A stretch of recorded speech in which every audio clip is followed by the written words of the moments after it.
Hi all. Syllabus അക്കാഡമിയുടെ മറ്റൊരു ക്ലാസ്സിലേക്ക് നിങ്ങൾ എല്ലാവരെയും ഇൻവൈറ്റ് ചെയ്യുന്നു. ആൽഫ്രഡ് ലോ ടെന്നീസിന്റെ യൂലിയസസ് എന്നുള്ള കവിതയാണ് നമ്മൾ ഇന്ന് ഡിസ്കസ് ചെയ്യാനായിട്ട് പോകുന്നത്.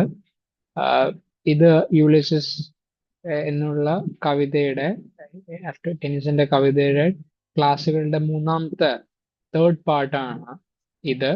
ഇതിനു മുമ്പുള്ള ഫസ്റ്റ് പാർട്ടിൽ നമ്മൾ അത് എഴുതപ്പെട്ട കാലഘട്ടമായിട്ടുള്ള വിക്ടോറിയൻ ഏജിനെ കുറിച്ചാണ് കണ്ടത്.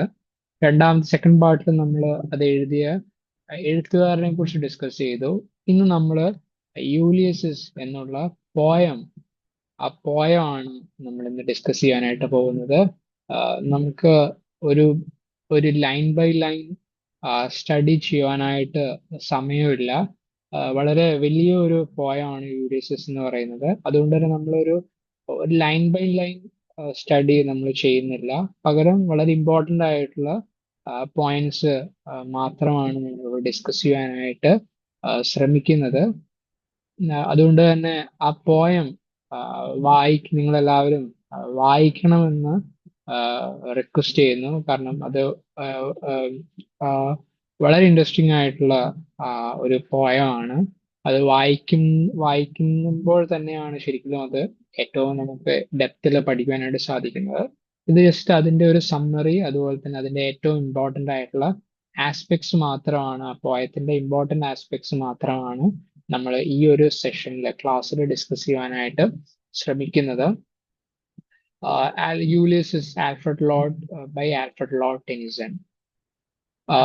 Ulysses is a poem by Alfred Lord Tennyson written in 1833 and published in 1842 along in the second volume of poetry of Tennyson known as Poems.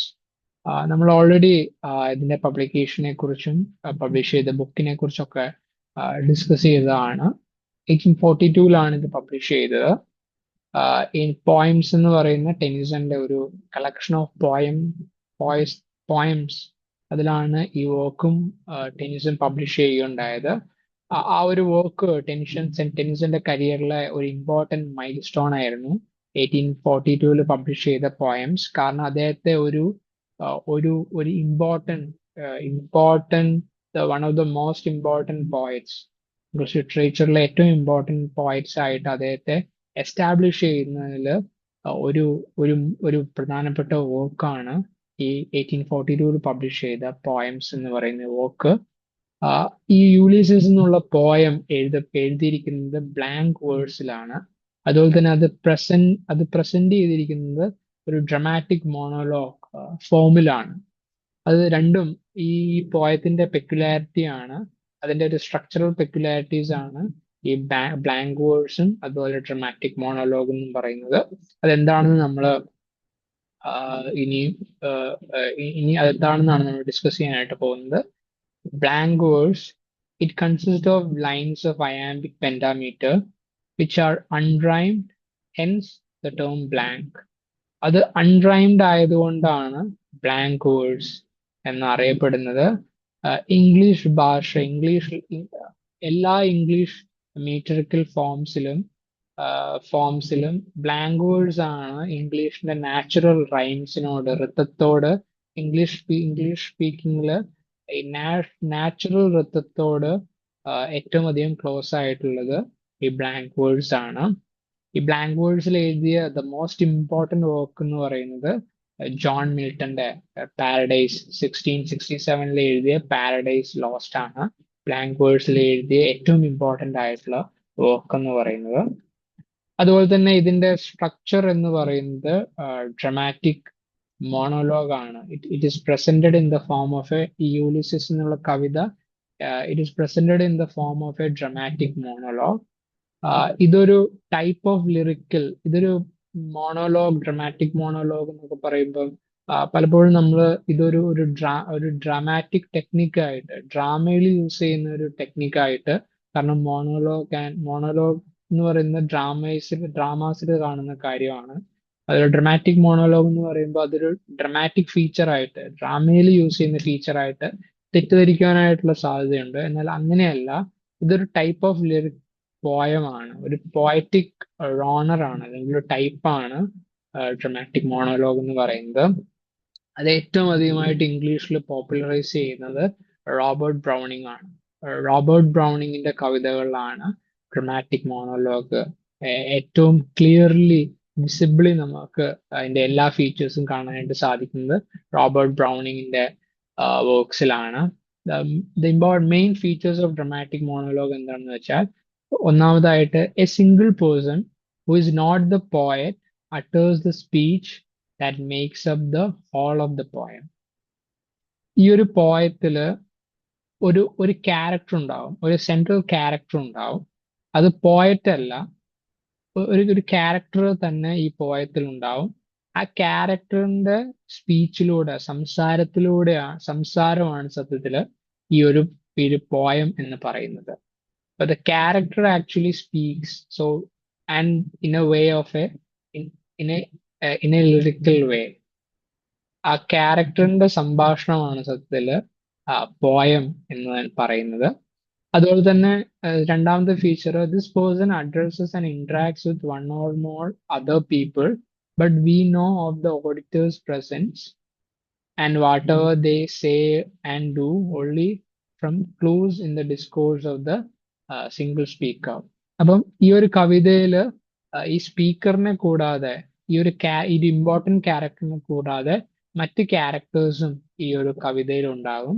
എന്നാൽ ആ മറ്റ് ക്യാരക്ടേഴ്സിനെയും വായനക്കാര് അറിയുന്നത് ഈ ഒരു മെയിൻ ക്യാരക്ടറിന്റെ കോൺവെർസേഷൻസ്, ആ മെയിൻ ക്യാരക്ടറിലൂടെയാണ്, അദ്ദേഹം പറയുന്നതിലൂടെയാണ് ഈ ഒരു മറ്റ് ക്യാരക്ടേഴ്സിനെയും ഈ റീഡേഴ്സ് ഐഡന്റിഫൈ ചെയ്യുന്നത്. അവരെന്താണ് ചെയ്യുന്നത്, അവരെന്താണെന്ന് പറയുന്നതെന്നൊക്കെ ഐഡന്റിഫൈ ചെയ്യുന്നത് ഈ സിംഗിൾ സ്പീക്കറിലൂടെയാണ്. അതുപോലെ തന്നെ തേർഡ് ഫീച്ചർ എന്ന് പറയുന്നത്, the main principle controlling the poet's choice and formulation of whatever the lyric speaker says is to reveal to the reader in a way that enhances its interest, the speaker's temperament and character. അതുപോലെ തന്നെ ഈ ഒരു dramatic monologue interesting ആവുന്നത് ആ ഒരു സ്പീക്കറിന്റെ ടെമ്പറമെന്റും ക്യാരക്ടറും ഒക്കെ slowly ഈ ഒരു കവിതയിലൂടെ ഈ പോയറ്റ് ഈ ഒരു ക്യാരക്ടറിലൂടെ പതിയെ ഒരു സ്ലോലി റിവീൽ ചെയ്യും. അപ്പോഴാണ് ഈ റീഡർ ഈ speaker what kind of person he or she's എന്ന് മനസ്സിലാവുന്നത് ഗ്രാജുവലി ആണ്. സത്യത്തിൽ അതാണ് ഇതിന്റെ ഒരു ഇൻട്രസ്റ്റിംഗ് ആസ്പെക്ട് അല്ലെങ്കിൽ കൺട്രോളിങ് ഫീച്ചർ എന്ന് പറയുന്നത്. അപ്പം ക്യാരക്ടറിന്റെ സംസാരത്തിലൂടെ തന്നെയാണ് ക്യാരക്ടർ ആരാണ്, what he or she is doing and what is his or her character എന്നൊക്കെ വായനക്കാർ അറിയുന്നത് slowly and gradually through the speaker him or herself only. So അതാണ് ഡ്രമാറ്റിക് മോണോലോഗിനെ കുറിച്ച് ഡിസ്കസ് ചെയ്യാനായിട്ട് സാധിക്കുന്നത്. Tennyson's poem Ulysses is a dramatic monologue spoken by Ulysses. So, ഈ ടെനിസന്റെ പോയത്തില്, യൂലിയസിസ് എന്നുള്ള പോയത്തിലെ character എന്ന് പറയുന്നത്, അത് സത്യത്തില് ഈ യൂലിയസിസ് എന്നുള്ള ഇമ്പോർട്ടന്റ് ക്യാരക്ടറിന്റെ സംഭാഷണമാണ്. അദ്ദേഹത്തിന്റെ വാക്കുകളിലൂടെയാണ് ഈ കവിത മുന്നോട്ട് പോകുന്നത്. അപ്പം അതേ യൂലിയസിസ് ആണ് ഈ കവിതയിലെ, ടെനിസന്റെ യൂലിയസിസ് എന്നുള്ള കവിതയിലെ സ്പീക്കർ യൂലിസിസ് തന്നെയാണ്. Ulysses is the Latinised name of Odysseus. Odysseus എന്ന് പറയുന്നത് ഹോമർ, ഗ്രീക്ക് എപ്പിക് ആയിട്ടുള്ള ഹോമറിന്റെ ദ ഒഡീസിയിലുള്ള മെയിൻ ക്യാരക്ടർ ആണ് യൂലിസിസ് എന്ന് പറയുന്നത്. അതുപോലെ തന്നെ യൂലിസിസ് എന്നുള്ള ക്യാരക്ടർ ഡാന്റെയുടെ ഡിവൈൻ കോമഡിയിലെ ഒരു ക്യാരക്ടർ, ദ ഡിവൈൻ കോമഡിയിലെ ഒരു പാർട്ടായിട്ടുള്ള ഇൻഫേർണോയിലും യൂലിസിസ് വരുന്നത് നമുക്ക് കാണാനായിട്ട് സാധിക്കും. അപ്പം ഈ രണ്ട് കൃതികളാണ് യൂലിസിസിനെ പ്രസന്റ് ചെയ്യുന്ന ഇമ്പോർട്ടന്റ് കൃതികള്. അദ്ദേഹത്തെ യൂലിസിസ് എന്നുള്ള ക്യാരക്ടറിനെ ഒഡീസിയസ് ഓർ യൂലിസിസ് എന്നുള്ള ക്യാരക്ടർ, ഒഡീസിയസ് എന്ന് പറയുന്ന അദ്ദേഹത്തിന്റെ ഗ്രീക്ക് പേരാണ്, ലാറ്റിൻ പേരാണ് യൂലിസിസ്. അത് ആദ്യം ഇൻട്രൊഡ്യൂസ് ചെയ്യുന്നത് ഹോമർ ആണ് അദ്ദേഹത്തിന്റെ ദ ഒഡീസിയസ് എന്നുള്ള വർക്കില്. In Homer's The Odysseus, Ulysses or Odysseus In Homer's The Odyssey, Odysseus struggles to return home, but in Tennyson's Ulysses, an aged Ulysses is frustrated with domestic life and yearns to set sail again and continue exploring the world. ഹോമറിന്റെ the ഒഡീസിയസില് Ulysses or Odysseus എന്ന് പറയുന്ന അദ്ദേഹം Trojan വാറിന് ശേഷം അദ്ദേഹത്തിന്റെ ഹോമായിട്ടുള്ള kingdom ആയിട്ടുള്ള ഇത്താക്കയിലേക്ക് അദ്ദേഹം നടത്തുന്ന ജേണിയാണ്, വോയേജ് ആണ്, കപ്പൽ യാത്രയാണ് ഹോമറിന്റെ ദ ഒഡീസിയിലുള്ള മെയിൻ തീമെങ്കില് ടെനിസന്റെ യൂലിയസിസില് ഒരു പ്രായമായിട്ടുള്ള വളരെ ഏജ്ഡ് ആയിട്ടുള്ള ഒരു യൂലിയസസ് അദ്ദേഹം he got frustrated with domestic life. അദ്ദേഹത്തിന്റെ ആ ഒരു സാധാരണ ജീവിതത്തോട് അദ്ദേഹം ഫ്രസ്ട്രേറ്റഡ് ആവുകയും and his yearns to sail again. അദ്ദേഹം വീണ്ടും കൂടുതൽ എക്സ്പ്ലോർ ചെയ്യുവാനും യാത്ര ചെയ്യുവാനായിട്ടൊക്കെ ആഗ്രഹിക്കുന്ന അല്ലെങ്കിൽ അതിന് തയ്യാറെടുക്കുന്ന ഒരു യൂലിയസിനെയാണ് ടെനിസൺ ഈ കവിതയിലൂടെ അവതരിപ്പിക്കുന്നത്. അപ്പം ഹോമറിന്റെ ഒഡീസിയസും ടെനിസന്റെ യൂലിയസും in that way they are in contrast. Actually അവര് ഒരു ഓപ്പോസിറ്റ് ആയിട്ടുള്ള ക്യാരക്ടർ ഫീച്ചേഴ്സ് ആണ്, അല്ലെങ്കിൽ ഓപ്പോസിറ്റ് ആയിട്ടുള്ള ഒരു രണ്ട് സംഭവങ്ങളാണ് ഈ രണ്ട് കവികളും അവരുടെ സെയിം ക്യാരക്ടറിലൂടെ തന്നെ പ്രസന്റ് ചെയ്യുന്നത്. Tennyson's poem presents Ulysses as a person with nobility and heroism, with boundless curiosity and courageous spirit, which embodies the English spirit of the Victorian age. Victorian ഏജിൽ ഒരു ഇംഗ്ലീഷ് സ്പിരിറ്റ് തന്നെയാണ് സത്യത്തില് Tennyson യൂലിയസിലൂടെ present ചെയ്യുവാനായിട്ട് ശ്രമിക്കുന്നത്. So in the poem, Ulysses declares that there is no point in his staying home at Ithaca by this still earth with his old wife Penelope. അദ്ദേഹം ഈ ഒരു ഇത്താക്കയിൽ തന്നെ നിൽക്കുന്നതിൽ യാതൊരു അർത്ഥവും അദ്ദേഹം കാണുന്നതല്ല. അതുകൊണ്ട് അദ്ദേഹത്തിന്റെ റെസ്പോൺസിബിലിറ്റീസ് ഒക്കെ അതൊക്കെ തീർത്തിട്ട് അദ്ദേഹത്തിന്റെ രാജ്യം അദ്ദേഹത്തിന്റെ മകനായിട്ടുള്ള തെലമാക്കസിന് കൊടുത്ത് രാജ്യവും ആൻഡ് എല്ലാ റെസ്പോൺസിബിലിറ്റീസും അദ്ദേഹത്തിന്റെ മകനായിട്ടുള്ള വൈസും വളരെ റെസ്പോൺസിബിൾ ആയിട്ടുള്ള ഒരു കൺവെൻഷണൽ മാൻ ആയിട്ടുള്ള തെലമാക്കസിനെ ഏൽപ്പിച്ചിട്ട് അദ്ദേഹം പുതിയൊരു യാത്രയ്ക്ക് തയ്യാറെടുക്കുകയാണ്. അദ്ദേഹത്തോടൊപ്പം ട്രോജൻ വാറിന് ശേഷം അദ്ദേഹത്തോടൊപ്പം ഇത്താക്ക വരെ വന്ന അതേ ക്രൂ മെമ്പേഴ്സിനെ വീണ്ടും വിളിച്ചുകൂട്ടി അദ്ദേഹം പുതിയൊരു യാത്ര അദ്ദേഹം തുടങ്ങുവാനായിട്ട് ആഗ്രഹിക്കുകയാണ്. Reflects the revolt of A cultured mind against A corrupt society. അദ്ദേഹത്തിന്റെ രാജ്യമായുള്ള ഇത്താക്ക അദ്ദേഹം ഒരു അൺസിവിലൈസ്ഡ് ആളുകളായിട്ടാണ് അദ്ദേഹം ഇത്താക്കയിലെ ആളുകളെ കാണുന്നത്. എന്നാൽ അദ്ദേഹം യൂലിസിസ് അവരിൽ നിന്ന് എത്രയോ മുകളിലായിട്ടാണ് അദ്ദേഹത്തെ തന്നെ കാണുന്നത്. അതുകൊണ്ടാണ് അദ്ദേഹം ഈ ഒരു രാജ്യത്തെ ആൾക്കാരോടുകൂടിയുള്ള ജീവിതം അദ്ദേഹത്തിന് മടുപ്പായിട്ട് തോന്നുന്നത്. His spirit yearns constantly for new experiences that will broaden his horizons. അതൊരു ഇംഗ്ലീഷ് സ്പിരിറ്റ് തന്നെയാണ്. പുതിയ കാര്യങ്ങളെ എക്സ്പീരിയൻസ് ചെയ്യാനായിട്ടുള്ള, എക്സ്പ്ലോർ ചെയ്യാനായിട്ടുള്ള വിക്ടോറിയൻ ഏജിലെ ഒരു ഇംഗ്ലീഷ് സ്പിരിറ്റ് തന്നെയാണ് യൂലിയസിലും നമുക്ക് കാണാനായിട്ട് സാധിക്കുന്നത്. And he wishes to follow knowledge like a sinking star and forever grow in wisdom and in learning. നിങ്ങളെല്ലാവരും ഈ കവിത വായിക്കണമെന്ന് ഞാൻ എൻകറേജ് ചെയ്യുകയാണ്. സോ അത് വളരെ ഇമ്പോർട്ടൻ്റ് ആണ് ഈ കവിത മനസ്സിലാക്കുവാനായിട്ട്. വളരെ ഇൻട്രസ്റ്റിംഗ് ആയിട്ടുള്ള ഒരു കവിതയാണ്. And the phrase to strive, to seek, to find and not to yield become a motto of the Victorians. ഈ ഒരു കവിതയിലെ ഏറ്റവും കോട്ട് ചെയ്യപ്പെട്ടിട്ടുള്ള വരികളാണിത്. To strive, to seek, to find and not to yield. അതൊരു വിക്ടോറിയൻ ഏജിന്റെ motto ആയിട്ട് പിന്നീട് മാറുകയുണ്ടായി. For then Ulysses was a model of individual for them.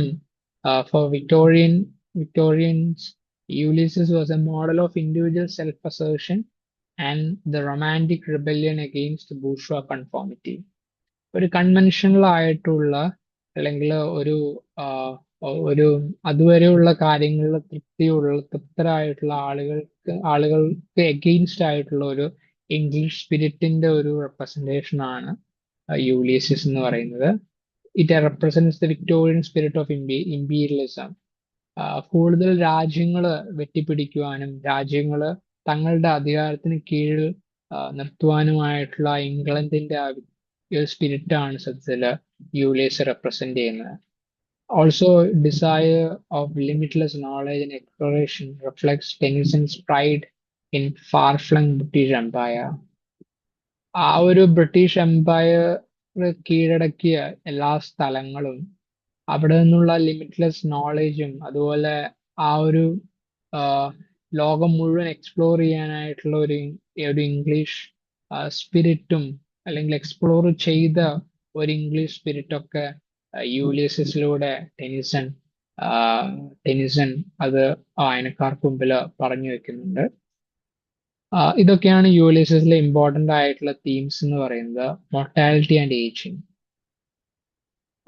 യൂലിയസിസ് തന്നെ അദ്ദേഹത്തിന്റെ അവസാനത്തെ യാത്രയായിട്ടാണ് അദ്ദേഹം ഈ തന്റെ പ്രായമായിട്ട് താൻ നടത്താൻ പോകുന്ന യാത്രയെ അദ്ദേഹത്തിന്റെ അവസാനത്തെ യാത്രയായിട്ടാണ് അദ്ദേഹം കാണുന്നത്. അത് മരണത്തിലേക്കുള്ള യാത്ര തന്നെയാണെന്ന് അദ്ദേഹത്തിന് തന്നെ അറിയാം. അത് നമുക്ക് കവിതയിലൂടെ കാണാനായിട്ട് സാധിക്കും. രണ്ടാമത്തെ തീം അഡ്വഞ്ചർ ആൻഡ് നോളേജ്.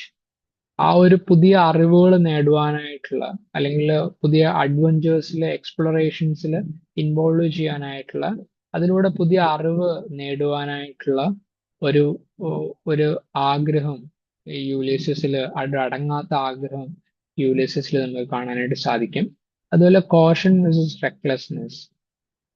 തെലമാക്കസ് ആണ് യൂലിയസിന്റെ മകനായിട്ട് തെലമാക്കസ് ഒരു കൺവെൻഷണൽ റെസ്പോൺസിബിൾ വൈസ് നോബിൾ മാൻ ആയിട്ടാണ് യൂലിയസിസ് പറയുന്നത്.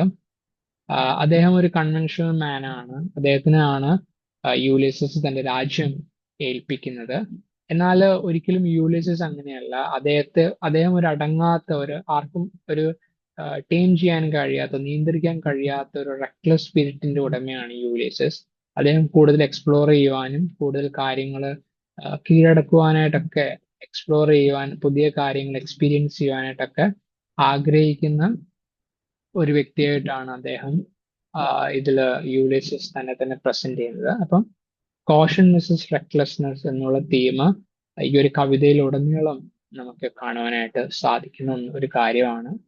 അതുപോലെ heroism and overcoming limitations. The hero തന്നെ ഒരു ഹീറോ ആയിട്ടാണ് യൂലിയസിസ് പ്രസന്റ് ചെയ്യുന്നത്. കാരണം he believes that he can overcome limitations. And the one who overcomes the limitations is considered as the hero. So യൂലിയസിസ് തന്നെ ഒരു ഹീറോ ആയിട്ടും അദ്ദേഹത്തിന് തന്നെയുള്ള ഒരു സെൽഫ് അസേർഷനും ഒരു കോൺഫിഡൻസ് ഒക്കെ ത്രൂ ഔട്ട് നമുക്ക് ഈ കവിതയിൽ കാണാനായിട്ട് സാധിക്കും. ഇതാണ് ഈ കവിതയിലെ ഇമ്പോർട്ടൻറ്റ് തീംസ് ആയിട്ട് നമുക്ക് കാണുവാനായിട്ട് സാധിക്കുന്നത്. ഇത് നമ്മൾ ഞാൻ മുമ്പ് പറഞ്ഞതുപോലെ ഒരു ഡീറ്റെയിൽഡ് ആയിട്ടുള്ള ഒരു സ്റ്റഡിയിലേക്ക് നമ്മൾ കടക്കുന്നില്ല വേഴ്സ് ബൈ വേഴ്സ്. അതിന് പകരം ഈ കവിതയുടെ ഇമ്പോർട്ടൻറ്റ് ആസ്പെക്ട്സ് മാത്രമാണ് നമ്മൾ പറഞ്ഞു വെക്കുന്നത്. ഇതിനുശേഷം നമുക്ക് MCQ ക്വസ്റ്റ്യൻസ് കുറച്ച് ഇത് വരുവാനായിട്ട് ടെനിസിനെ കുറിച്ച് ടെനിസിന്റെ വർക്സിനെ കുറിച്ച് അതുപോലെ യൂലിയസിലൊക്കെ അതിലൊക്കെ വരുവാനായിട്ട് സാധ്യതയുള്ള ചില ക്വസ്റ്റ്യൻസ് നമുക്ക് ഡിസ്കസ് ചെയ്യാം. അതോടുകൂടി നമ്മൾ ഈ ക്ലാസ് ഇവിടെ എൻഡ് ചെയ്യാനായിട്ട് പോവുകയാണ്. ആദ്യത്തെ ക്വസ്റ്റ്യൻ എന്ന് പറയുന്നത് The Apostles was the name of what? Tenison's church youth group, Tenison's favorite band, Tenison's circle of friends at Cambridge, Tenison's father's congregation. Answer is C, Tenison's circle of friends at Cambridge. Second question, which of the following famous phrases did Tennyson pen? Miles to go before I sleep. B, the best laid schemes of mice and men. C. How do I love thee? D. It's better to have loved and lost. Answer is D. It is better to have loved and lost. അത് in മെമ്മോറിയത്തിലെ ഒരു വരികളാണ്. Third question. To which of the following poetic genres does In Memoriam belong? Which is written in memory of Arthur Henry Hallam. Options A. Elegy, B. Sonnet, C. Epic, D. Uh,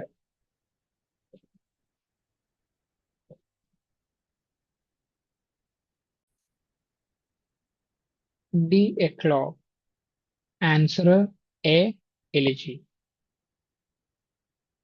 Fourth question. Queen Victoria's favorite poem of Tennyson. A. In Memoriam, B. Claribel, C. Ulysses, D. The Lotus Eaters. Answer A. In Memoriam. Fifth question. Inspiration of Tennyson's poem Mariana comes from which of the following Shakespearean plays? A. The Winter's Tale, B. The Tempest, C. The Comedy of Errors, D. Measure for Measure. Answer is D. Measure for Measure. Sixth question.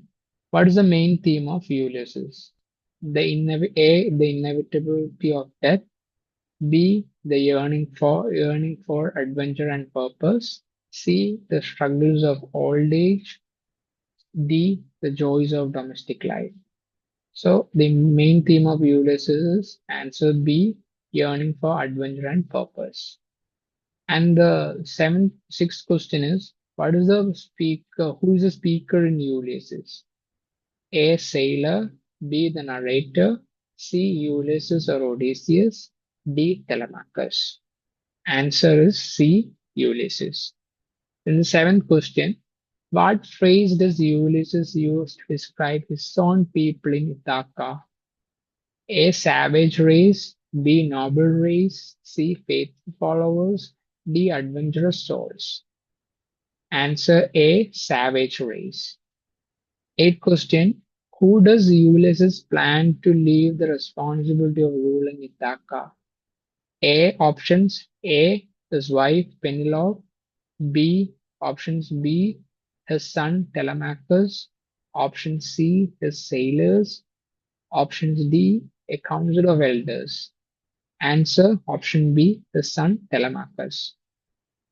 Question 9, number 9. What qualities does Ulysses attribute to his son Telemachus? Options. Option A. Strength and bravery. Option B. Wisdom and patience. Option C. Ambition and curiosity. Option D. Loyalty and adventurousness. Answer is option B. Wisdom and patience. 10th question. What is the primary literary device used in Ulysses?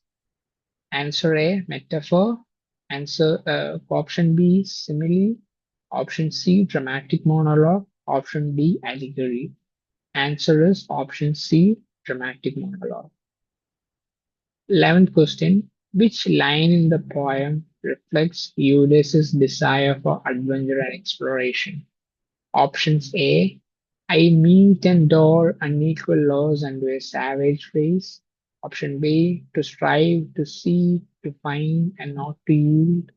Option C. This is my son, mine own Telemachus. Option D. The long day wanes, the slow moon climbs. Answer is option B. To strive, to seek, to find, and not to yield. 12th question. What I cannot rest from travel. I cannot rest from travel. This is said by options A. Telemachus, options B. Achilles, option C. Ulysses, option D. Tithonus. So I cannot rest from travel. Who is saying this in Ulysses? Answer C. Answer is C. Ulysses. The 13th question. I am a part of all that I have met. This is said by and options A. Achilles, options B. Ulysses, option C. Telemachus, option D. Hydas. Answer is option B, Ulysses. The poem is 14 question. The poem is situated at a time when Ulysses is options. Option A, young. Option B, middle-aged. Option C, old. Option D, on verge of death. Answer is option B. Option C, old. ആഹ് ഈ ഒരു സെഷനോടുകൂടി നമ്മൾ ഈ യൂലിസിസ് Alfred law ടെന്നീസിന്റെ യൂലിസിസ് എന്ന കവിതയുടെ discussions ഇവിടെ അവസാനിപ്പിക്കുകയാണ്. ഈ class കേട്ട എല്ലാവർക്കും നന്ദി പറയുന്നു. Thank you all. ബൈ.